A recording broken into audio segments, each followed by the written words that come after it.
Hello, everyone, and welcome to the Williamson County Coaches Preview Show. I'm Jack Daniels, your host, and with me for tonight's game. And in the first half of the show is the head girls basketball coaches at Franklin High School, Coach Goodwin, and the head girls coach at Independence High School, Coach White. And we changed this show to the Independence High School show since it's the third time in a row that we've had you guys here. Coach White, I'm going to start with you. Kind of go back to last Friday night's game with Centennial and catch us up to date. It was a good night for Independence. Jumped on Centennial early, put a lot of pressure on the ball, played baseline to baseline, and really stopped their go-to players pretty quick, took them out of the game, and kind of just took off running and never looked back. So ended up being a pretty good win. Okay. And, so we're 2-0 since we've been here on Wednesday. So. Let's talk about let's hope that Let's talk about this past Tuesday night's game then. Dixon County came in. Dixon County's playing really, really well right now. They're starting to peak at a good time. Played a pretty good first half and just kind of fizzled out a little bit near the end of the game. So Dixon County won. But they shot the ball really well. You know, we had more turnovers than we would have liked. Mm-hmm. So what does that put you in tonight's game as far as your district record and the seeding possibilities for the tournament starting next week? We have locked the 5th seed. No matter what happens tonight, we'll be 5th, and we'll travel to Ravenwood on Wednesday. It'll be 4th, so for the quarterfinals. Okay. Coach Goodwin, welcome back. Thank you. Kind of catches up to date since it's been a while since you've been on the show. Just tell us how the Lady Rebels have been doing. They've been doing extremely well. Last Friday, we went to Summit and put a whooping on my husband. And it was actually much closer. She says that. It was much closer than I honestly was a little bit comfortable with. But we came out of there with a win. Did extremely well down the stretch. Tuesday night, we went to Ravenwood and did started off a little slow. I was not pleased with our first half performance, but picked it up in the second half. We actually took Ravenwood to overtime and ended up scoring 14 in overtime regulation. Wow. So it was a good win for us, and it's a good experience to have that, that kind of late in the season going into tournament. But tonight, we'll have Indy, and we've kind of locked up second right now no matter what happens. And we'll probably host Centennial on Wednesday next week. Okay. So since you kind of locked everything up, are you like some of these coaches where you let other kind of kids get a little more playing time tonight, or are you going to keep the varsity for the first team in there for a long period of time? Or, I mean, kind of get any strategy out of it for tonight's game? Well, tonight's our senior night, so we're definitely going to be starting our 5 seniors. Excited about that. And I want those girls to enjoy it. As far as playing time with underclassmen, that's going to have its time, and if it's tonight, then it's tonight. If not, it can be later. But I really want the seniors to enjoy tonight because they deserve it. So we'll see. We'll see. Coach White, since you're 5th no matter what, and you got to play the number 4 no matter what, you got to go to the place. You got the same type of strategy? You're going to play more seniors tonight? Change up the lineup a little bit, or? After a couple good days of practice, lineup's kind of set for tonight. We'll just see how the game goes. I don't know that we're going to treat it any different than a regular game. It's our last game before tournament, so we call them kind of practice games, I guess. But you got to get ready for the tournament, so we've got to take it almost like it is a tournament game, and just take what the game gives us. And if some young kids get to play more than upperclassmen more, depends on who performs and what we need and things like that. Do you kind of count that as the second season? The postseason? Yeah. Oh yeah, we've been talking all season. You're playing for February. 0-0. Yeah, you're playing for February. And you look back through the history of basketball. Nobody's counted out once the tournament starts. You always got that tournament. Was it bracket buster that's going to come in? So dark horse. Maybe that'll be us. Well, give us a quick rundown on Franklin scouting report on that. Well, I've got a couple of good post players inside, big presence, physical. They go to the boards hard, and then but if you pack it inside, they'll shoot the lights out outside. So. I don't know what game she's watching. All right. Well, got the they fam shot on well that game? against us. Yeah. But yeah. So I mean, they're just kind of solid all around. I don't think there's any one key player. If you shut this player down, then you can get it. They all play their roles very well, and so you just got to play straight up basketball and outwork them, which is going to be very difficult to do because they're a very, very hard working team. Coach Goodwin, scouting report on Indy. They're well coached. I'll say that. I'm sure we're going to see a nice press that we had difficulty with in the first half of our game last time. So we'll see how that works out for us.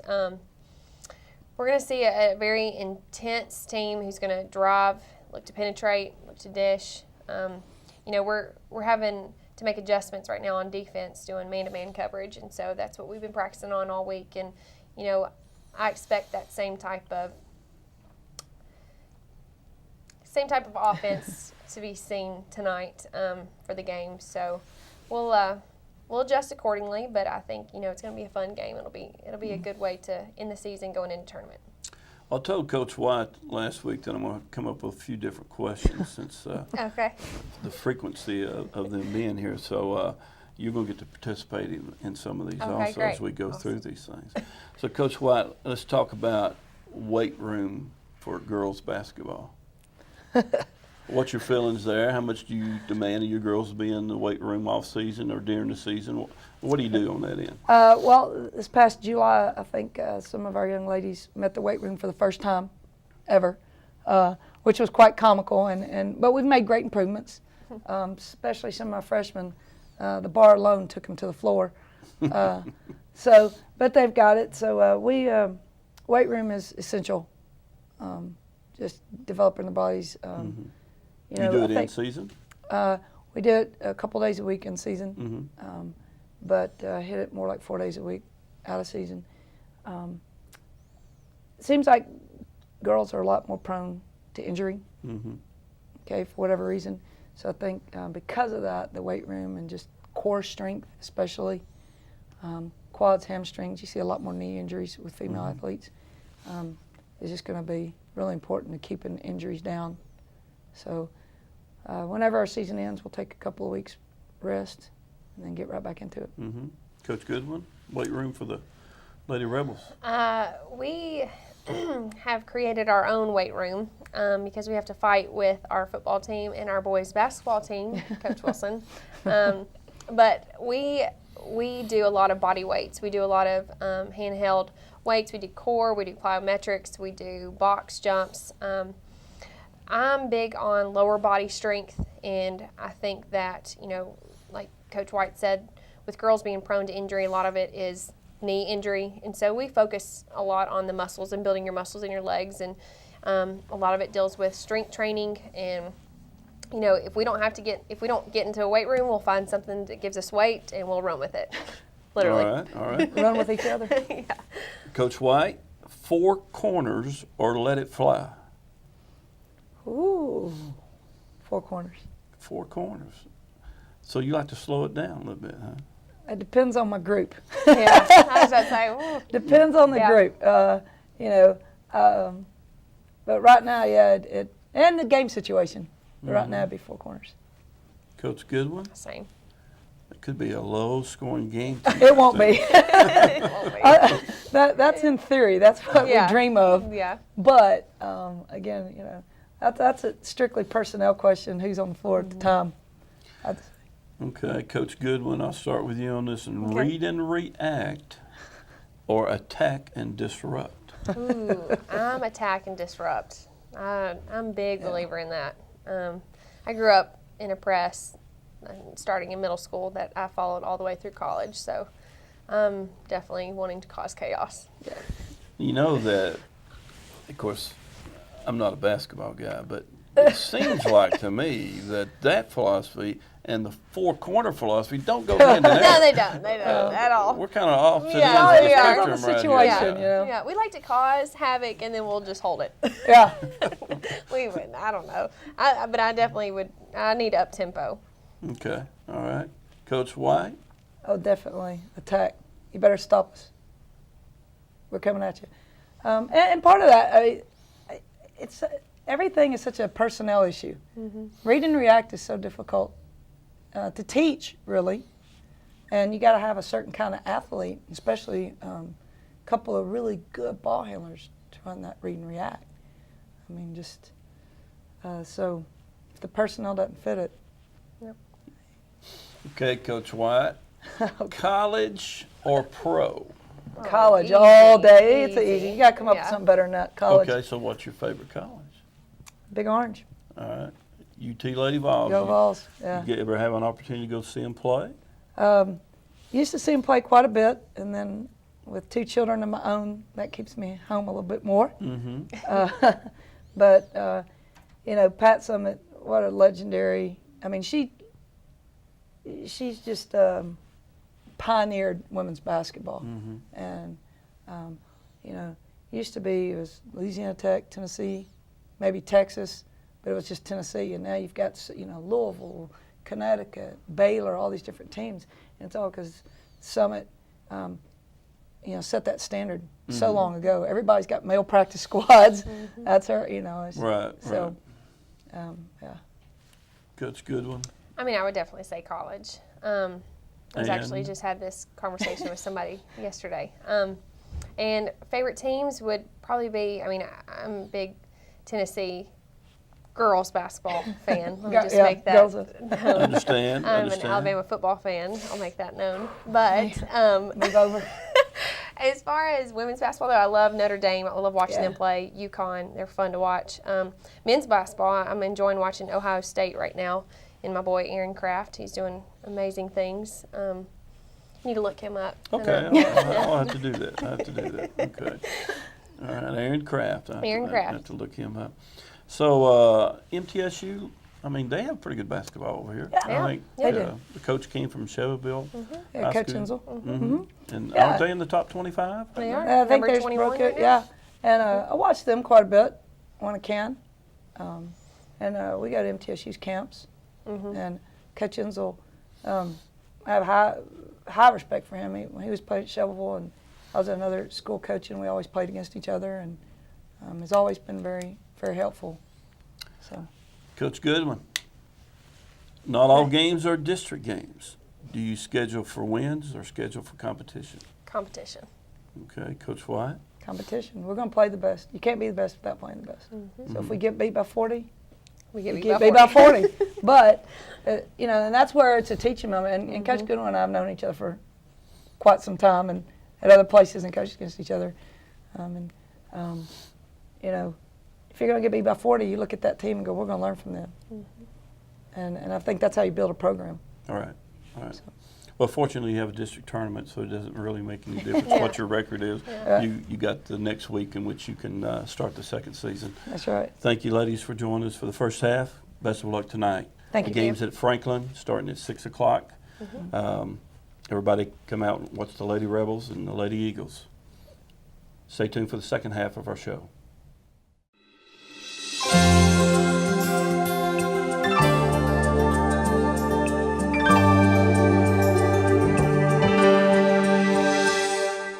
Some children just seem to be born leaders. They have the natural ability and confidence that just makes other people want to work with them. But all children can become leaders, and here are a few things you can try to develop the leadership potential for your child. First, watch leaders in the news and talk about what makes them good at leading.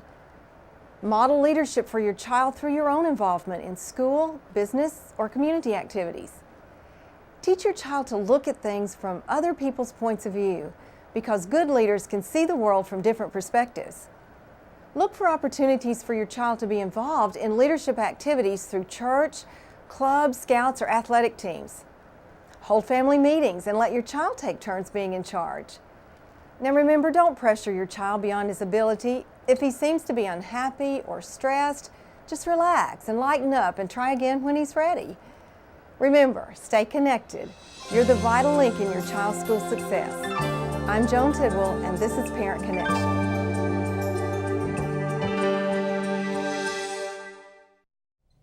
Hello and welcome to the second half of today's show, and we have the head coaches for the boys team, Coach Glass at Independence and Coach Wilson from Franklin High School. Welcome back, gentlemen. Thank you. Thank you. Good to be here. Coach Wilson, it's been a while since you've been here, so let's kind of go with you and let you catch us up to date on where the Franklin Rebels are. We, since we've seen you last, played a couple games on the road, some thrillers. I think we had a close one at Dixon County, and then pulled that one out. Coach Tired has them playing a lot better, which you expect. They're young and experienced and playing really well now. Went down to Summit this past Friday, and Coach Ladd, give him credit, he's got his young team playing a whole lot better. Took 2 overtimes to win. Really proud of my guys. We did everything we needed to do late in the game to pull out that victory. I thought we played really, really well second half. And then Tuesday night, we went over to Ravenwood, and unfortunately, we were on the other end of that Summit game and just did not pull it out. Ravenwood did a good job. Coach Whitlock, his kids, executed at the end, knocked down their free throws when they needed to. Unfortunately, we came out on the short end of it. Okay. Of course, Ravenwood had a big win also at Brentwood on Friday night last week. So they got a little bit of momentum going now. They do. You know, we were kind of hoping that maybe they'd come a little flat after that big win, but they did not. You know, it was senior night, and they had a lot of energy, showed a lot of heart, played really well. Coach Glass, let's talk about last Friday night at Centennial. Yeah, we were able to come into the game and get onto them pretty quickly, and kind of take the game out of reach. I thought our guys executed on both ends of the floor, particularly on the defensive end, and we were able to get some easy transition baskets and some, if not a transition basket, we were able to get wide open shots for our shooters. And going into Tuesday, you know, we were able to play Dixon County again. Again, they are playing a lot better. It was our senior night, and I thought we may have came out a little flat with the festivities going on. Dixon County took it to us, and they played us tough. It was a 3-possession game going into the fourth quarter and toward the end of the game, and we were able to hit some free throws and get a couple of layups to put the game away. Okay. Well, let's talk about tonight's game and how it impacts the district seedings. If I'm not mistaken, you two guys are kind of pretty close in the seedings right now, right? So what does it do as far as tonight's win for you, Coach Glass? Well, the winner of tonight's game will take sole possession of third place. You know, Franklin was able to get one on our floor a couple weeks ago, and right now we're a half a game up on them. So, you know, if we win, we'll take possession of it. If they win, we'll have a tied record, but they've beaten us twice, so they'll have the advantage on us. So as far as number 3 and number 4, does it bump you further back? I mean, how's that going to work, Coach Wilson? I believe, if I've looked at it right, and Coach Glass, correct me if I'm wrong, I think winners third, losers fourth. Okay, no matter what happens No matter what. anywhere else around the county. So it kind of puts you in the bracket opposite of Brentwood. Well, for the 3 seed, the winner will be opposite Brentwood. The 4 seed would be in their bracket. Let's talk a little bit about the format of the district tournament. I know districts have the choice on how they want to set that thing up. And the way I understand it is you guys have chosen to only give one bye, and that's to the number 1 seed. That's correct. That's correct. But some districts give byes to the number 1 and 2 seed. So that automatically locks those 2 teams into the region tournament Right. when they do that. What's your thinking about why that is not a good formula for, you know, District 11 AAA? You want to take that? Coach Glass? Well, you know, last year we did have 6 teams, and now with an odd number, you know, that gives us, you know, 2 through 7 playing quarterfinal games, which will determine your semifinals, with the 1 seed automatically going to the semifinals. You know, I think that's you know, whether if it's right or wrong, I think it's fair across the board. You give that number 1 seed their, you know, credit for finishing number 1 in the regular season. 2 will play the 7th seed, 3 will play the 6th seed, and 4 will play the 5 seed. And that winners of those games will go along with the number 1 seed for your semifinals. I guess when I get back to this question, particularly, some districts though they'll reward the first and second place team and automatically put them in. So your buys now flop to those 2 teams. So now you've got 3 through 7 or 3 through 8 playing to see who gets to play the number 1 and 2 in the semifinal. I think if you're 1 and 2, of course you're wanting that bye. Exactly. Because you're automatically in the region tournament. But doesn't that reward the teams for what they do during the season? It does. It does. Absolutely. It rewards those teams that have performed consistently throughout the year. But when you have that odd number, and you have a small odd number, for just bracket purposes, it's just better just to give that number 1 team a bye. I got you. All right. So as far as the district tournament itself, it's going to be at Independence High School, right? Correct. The semifinals, finals, and the consolation game will be at Independence. The quarterfinal playing games will be at the higher seeds home gym. Okay. And that's going to take place like on next Tuesday night? Thursday. Wednesday for the girls, Thursday for the boys. Okay. And then the semifinals come to Independence on Friday? Saturday. Saturday. Okay. All right. Well, then give us a scouting report on Franklin for tonight's game then, Coach Glass. Well, they're big. And that's pretty much most teams, every team we played all year. But they're probably the biggest of all the teams we played. They literally go 6'5", 6'4", 6'4", and not just with size, but their wings are big and they're skilled. Hageman, he really gives them a physical presence down low. I think Matthews, is one of the better players in our region. He can really hurt you in different areas on the floor, and their guard play has been consistent for them through the district play throughout the year. So, they're playing a lot better than they were playing when we played them weeks ago, and it should come down to a really good and exciting game tonight. Okay. Coach Wilson, let's talk about Independence. Give Coach Glass a lot of credit. His young kids, from the first time I saw them before Christmas, have improved greatly. And I give you a lot of credit for that, Coach.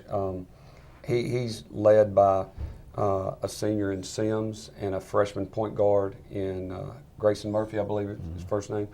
And man, the Murphy kids just really come along. I think I looked at it. He's scored 4 out of the last 5 games or something of that nature. I mean, he's playing incredibly well. He's got some nice athletes that can really get up and down the floor. Puts some trouble on our bigs. We're big, but we may not run the floor very well sometimes. So you got to be able to control Sims and Murphy, and just hope that they're not shooting the ball very well, and you're in their face when they catch it. They rebound extremely well. You got to come ready to play. His guards have really, really played well this year. Well, I'm kind of more football background, and you've heard of a guy named Bear Bryant. Used to be at Alabama.